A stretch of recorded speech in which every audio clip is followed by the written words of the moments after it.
그래서 따라하지도 못하는 것이 지금 현재 대한민국 이지스 건조함의 능력이라 생각하시면 됩니다. 미국이 일단 생존을 하려면 해군력을 복원해야 되고 한국 도움 없으면 불가능합니다. 우리나라 정조대항함 KDDX를 그냥 건조해서 미국 해군이 쓰면 된다고 생각합니다.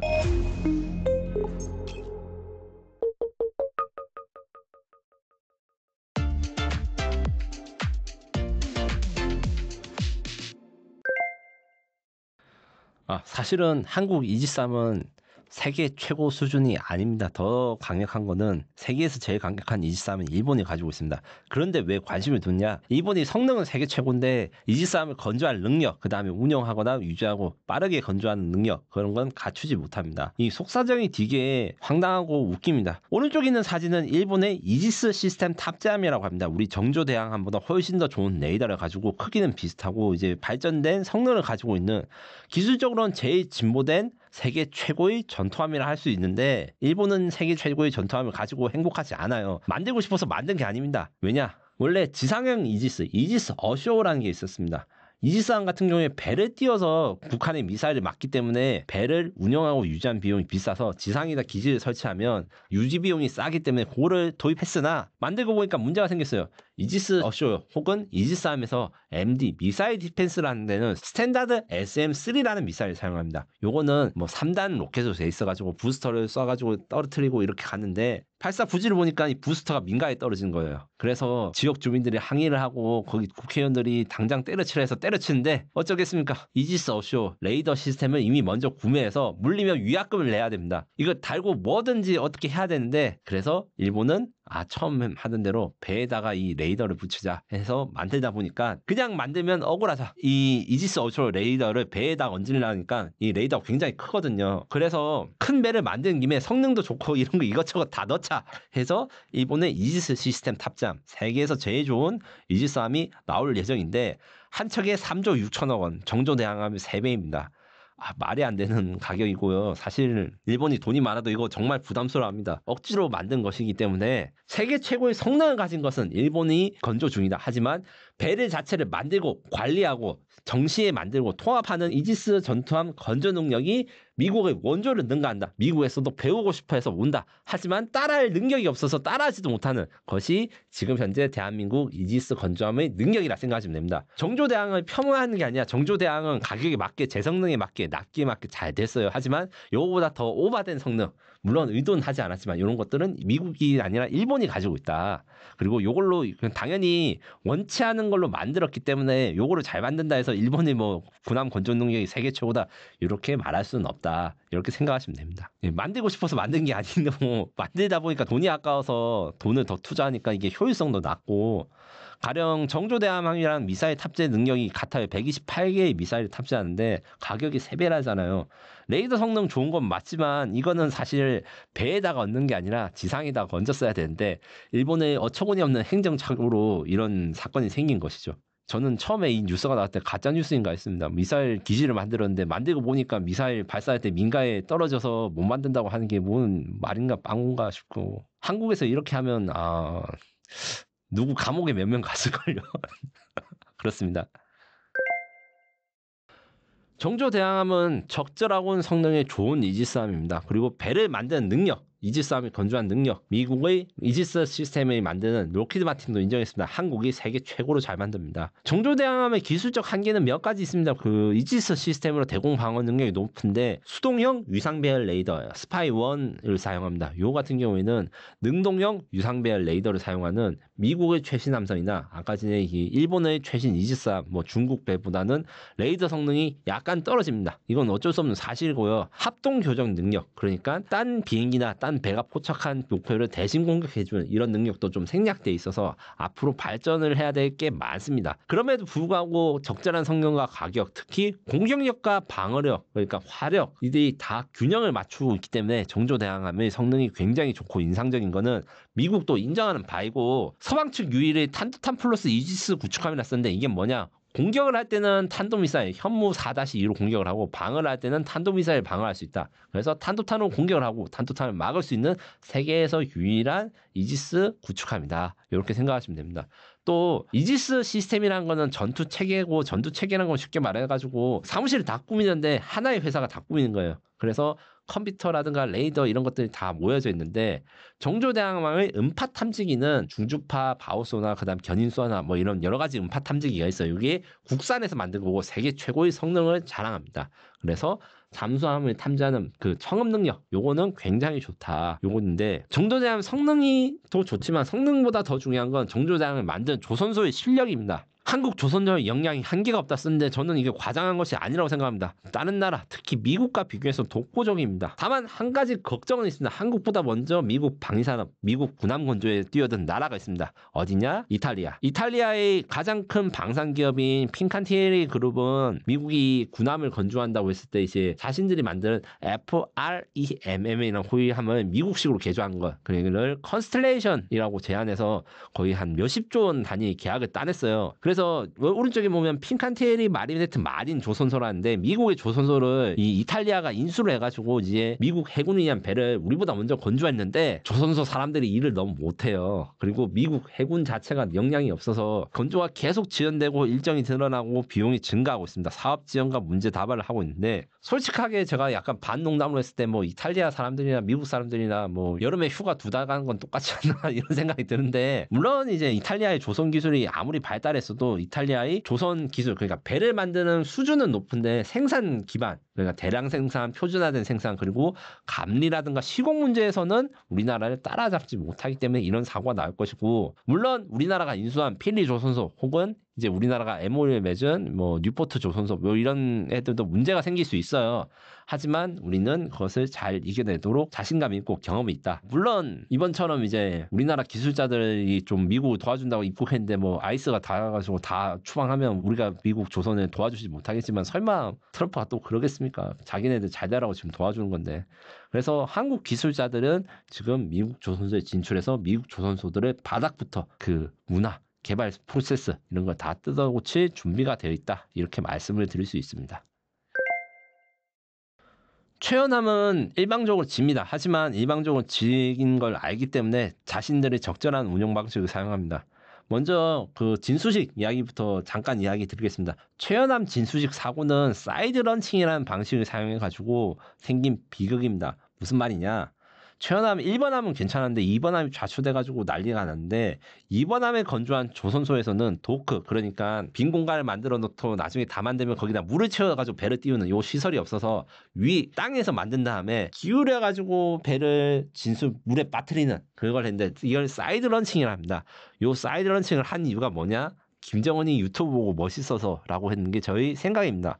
무슨 소리냐면 미국의 LCS 연안 전투함 같은 경우에는 이 사이드 런칭 방식을 하는데 이게 유튜브에 영상이 많아요. 엄청 멋있어요. 4,000톤급 배가 바다에 들어가면서 물보라 팍 일으키면서 딱 앉는데 이게 경험이 없으니까 이제 멋있게 이가 진수되고 이걸 영상으로 남기고 싶었는데 그대로 꼬르륵 가라앉아 버린 거죠. 이런 식으로 북한의 조선 능력 이건 한국과 비교할 수가 없습니다. 다만 그럼에도 불구하고 김정은의 집착 그리고 북한의 국방과 기술력이 나라 국력에 비해서 우수하기 때문에 이런 최연함 같은 게 어떻게든 살려내고 사람 손으로 뭐 끌어냈다고 하는데 그것도 대단한 기술입니다. 사실 그게 말도 안 된다고 생각하지만 뭐 어쨌든 이뤄냈으니까 한데 완성이 됐다 하더라도 정조대왕함의 상대가 되지 않습니다.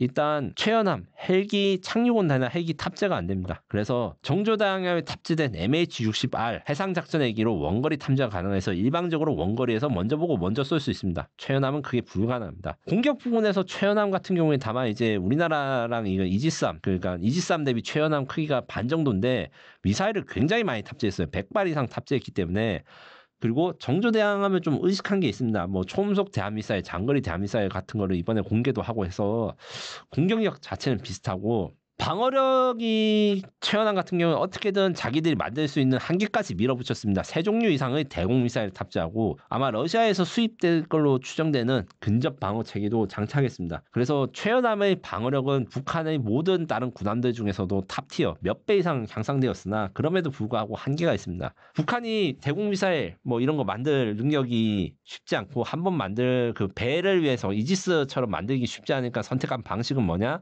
별지 뭐 이런 대공 미사일이 있습니다. 북한판 천궁 미사일이라고 하는 지상에 쓰는 대공 미사일을 배에다 얹고 레이더도 같이 얹은 건데 이렇게 얹으면 작동은 되겠지만 그 배에 그러니까 수상함에서의 방어 조건과 이 지상에서 조건이 다르기 때문에 그 능력이 좀 의심됩니다. 반면 정조대항함의 이지스 시스템은 30년 이상 검증된 세계 최고의 대공 방어 시스템에다가 거기다가 해군 대공 미사일 그러니까 자체 방어할 수 있는 신형 국산 대공 미사일들이 있습니다. 그리고 이제 박스 거더라 해가지고 미사일이 맞았을 때도 최대한 덜 빠지고 침수되고 그다음에 병력을 잘 보존할 수 있도록 이 생존성이 굉장히 초점을 가지는데 이거보다 더 중요한 건 이제 가스터빈 엔진 그 정조대항함의 신형 통합 전기 추진입니다. 가스터빈과 모터를 사용해가지고 조용한 데다가 빠르게 기동할 수 있습니다. 이 기동성에서 최연함과 비교할 수 없습니다. 결론적으로 정조대항과 북한 최연함의 가상 대결은 최연함이 이길 수 없습니다. 그리고 최연함도 그걸 아는데 이걸 만들었습니다. 왜 만들었냐? 두 가지 이야기가 있습니다. 최연함은 핵무기 투발 수단으로 보는 게 적절합니다. 왜냐?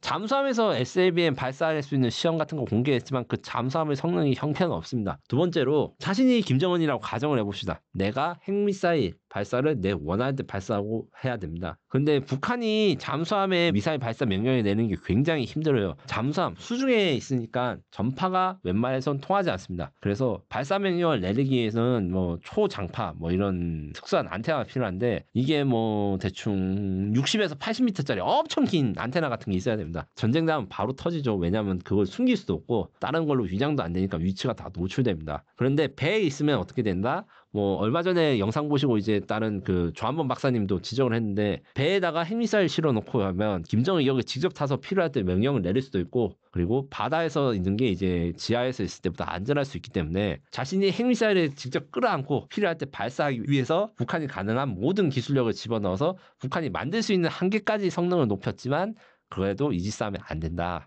이렇게 생각하시면 될 것 같습니다. 지금 녹화 시점에서 KDDX가 어떻게 된다고 말하기 굉장히 어렵습니다. 좀 여러 가지 보도가 나오고 있고 한데 핵심은 KDDX 사업이 지연되었고 이것 때문에 손해가 막심합니다. 호주 호위함 사업 KDDX로 제안했으면 저는 붙었을 수 있었다고 생각합니다. KDDX가 없기 때문에 수출할 수 있는 플랫폼이 마땅한 것도 없었고 우리 전력 증강도 느려지고 있습니다. 다산 정약용함 건조를 하는 것이 그것 때문에 대한민국의 군함 건조 능력을 한 번 더 강조한 의미가 있고 진수가 좀 약간 지연된 거 있습니다. 정권 교체 때문에 이게 대통령이 참석하는 행사가 돼야 됩니다. 이전에 구축함도 대통령이 참석하는 VIP 참석 행사였습니다. 그래서 지금 현재 준비가 됐듯 기다리고 있는데 마스가 프로젝트가 진행된 만큼 마스가의 최종 목표 우리나라가 미국의 해군 군함 건조를 직접 수행해야 된다. 요거까지 도전하기 위한 이 증명을 단계로 제가 보기에는 미국 측에서도 좀 전문가라든가 기빈들을 오셔서 우리 조선산업에 대해서 좀 보고 갈 기회가 되리라 생각하고 다산 정약용함을 현대중공업이 진수를 합니다. 이것 때문에 아마 현대중공업은 KDDX에서 자신의 주도권을 유지하기 위해서 요 행사를 좀 활용할 거예요. 이게 실제로 먹힐지는 앞으로 두고 봐야 되겠습니다. 저는 정확하게 어떻게 될지 지금 녹화 시점에서 모르기 때문에 다만 확실한 건 대한민국 방위산업 특히 조선업 방위산업의 그 능력 이걸 알 수 있는 기회 자랑할 수 있는 기회가 되리라고 생각합니다. 저도 이지스함 구축함 건조 현장 실제로 가봤고 특수선 사업부 양사를 다 가봤는데 정말 다른 나라랑 비교가 안 되는 속도 능력입니다. 다만 이제 아무래도 조선업이 만들다 보니까 무거운 장비를 운용하다 보니까 이제 안전사고 이런 게 좀 조심해야 되는 점은 있습니다. 네, 맞습니다. 신뢰할 수 있는 파트너, 최신형 구축함을 공급할 수 있다. 우리가 말만 조선산업 선진국이 아니다. 이것을 KDDX로 증명을 할 수 있습니다. 그리고 마스가 정책에서 저는 가장 현실적인 대안 뭐냐? 이탈리아가 우리나라보다 먼저 미국 군함 시장에 진출했다가 어렵다라는 걸 지금 영상 초반에 제가 말씀드린 적이 있습니다. 그 원인은 미국이 자신들의 규격을 만들기 위해서 기존에 있는 배를 처음에 활용해서 쓰겠다가 문짝도 고쳐달라 하고 자기들 규격대로 배를 다 뜯어 고치는 걸 보니까 일정과 비용이 증가됐는데 저는 미국이 전력 증강할 수 있는 가장 좋은 방법 우리나라 정조대항함 KDDX를 그냥 건조해서 미국 해군이 쓰면 된다고 생각합니다. 그런 경우에는 지금 현대중공업이 1년에 5척의 이지스함을 공급해 줄 수 있다고 했는데 그거보다 더 많이 그러니까 뭐 거의 한 1년에 10척 이상의 미국 구축함을 공급해 줄 수 있다고 생각합니다. 규격이 같을 경우에는. 근데 여기서 미국이 만들다 보니까 이거 문짝도 뜯어줘, 창문도 바꿔줘, 뭐 안에 에어컨도 바꿔줘 이러면서 이렇게 여러 가지 이야기를 한 순간 납기가 늦어지고 비용이 늘어납니다. 그래서 KDDX 성공 요거에 대해서 한국의 선급 그러니까 선경 선박의 규격을 정하고 배를 만드는 능력, 전투함으로서의 가치, 균형 잡힌 성능 요것들을 인정받는다면 강력한 포트폴리오를 작용해서 미국이 한국 배 그러니까 한국 조선업과의 협력을 더 강화할 수 있는 계기가 될 것이라 생각하고 중국이 이런 구축함들을 1년에 몇 개씩 그러니까 미국의 속도 3배 정도로 신형 구축함을 공급하고 있습니다. 이거를 막기 위한 유일한 대안이 한국밖에 없다는 사실을 미국 해군이 받아들여야 됩니다. 그리고 받아들일 수 있다고 생각합니다. 이 KDDX를 통해서. 트럼프의 입이 중요합니다. 그리고 트럼프의 생각이 중요합니다. 트럼프의 생각이 중요하다는 것은 뭐냐? 요즘 이야기 나오는 아주 걱정스러운 소식이 있습니다. 트럼프가 중국이랑 대결을 하지 않는다. 트럼프는 아메리카 대륙 문제에서만 관여하는 걸로 국방정책을 바꾸려 한다. 이런 보도가 있습니다. 이게 사실이면 대한민국도 죽고 미국도 죽고 전 세계는 솔직히 말하면 중국 손에 넘어갈 것입니다. 절대 그렇게 되면 안 되고요. 반대로 중국 해군과 미국이 진짜 붙을 생각이 있다면 한국의 제안을 반드시 받아들여야 된다. 그 외의 대안은 없다고 생각하면 됩니다. 배가 부족하니까 미사일을 쏴서 미사일로 대적하면 된다. 그거는 중국도 똑같은 생각을 합니다. 결국에는 구단 숫자 많이 확보하는 게 해전에서 굉장히 중요합니다. 그 점에서 HD 현대중공업이 이미 세종대왕함이나 다수의 선박들을 건조한 경험이기 때문에 기술력은 한국이 최고다. 이거는 미국 누구도 부정하지 않습니다. 그런데 가장 큰 걸림돌은 자국 산업 보호를 위한 관련 규제 그리고 미국 노조와 미국 조선소 스스로입니다. 미국 조선소는 아직도 한국의 도움 없이도 자기가 잘 살 수 있거나 한국이 돈만 주면 자신들이 잘 될 수 있는데 괜히 기술자를 보내고 그 시스템을 바꾸려고 이렇게 불만을 가진 사람들이 있습니다. 자기들의 일자리가 위협받는다고 생각합니다. 특히 미국 내 조선업계, 조선 노조들은 한국에 오면 이제 일도 열심히 시키고 빡세게 하고 자기 말도 안 듣고 해고도 많이 시킬 것 같아서 걱정을 많이 합니다. 요거를 트럼프, 그러니까 정확히 말하면 미국 행정부가 직접 설득을 해야 됩니다. 조선산업 미국한테 굉장히 중요합니다. 특히 노조의 힘이 강하기 때문에 정치권에 강하는 파워가 셉니다. 그런데 미국이 일단 생존을 하려면 해군력을 복원해야 되고 한국 도움 없으면 불가능합니다. 이것에 대해서 전문가들은 다 인정합니다. 트럼프는 어떻게 생각하는지 모르겠습니다. 필요하다고 말은 하고 관심이 있다고 하지만 그 행동을 옮기는 것을 저희가 봐야 됩니다. 대통령 행정명령으로 이 규제들을 피할 수 있습니다. 이게 언제 시작되는지 그리고 어떻게 할 생각인지 여기에 대한 파악이 굉장히 중요합니다.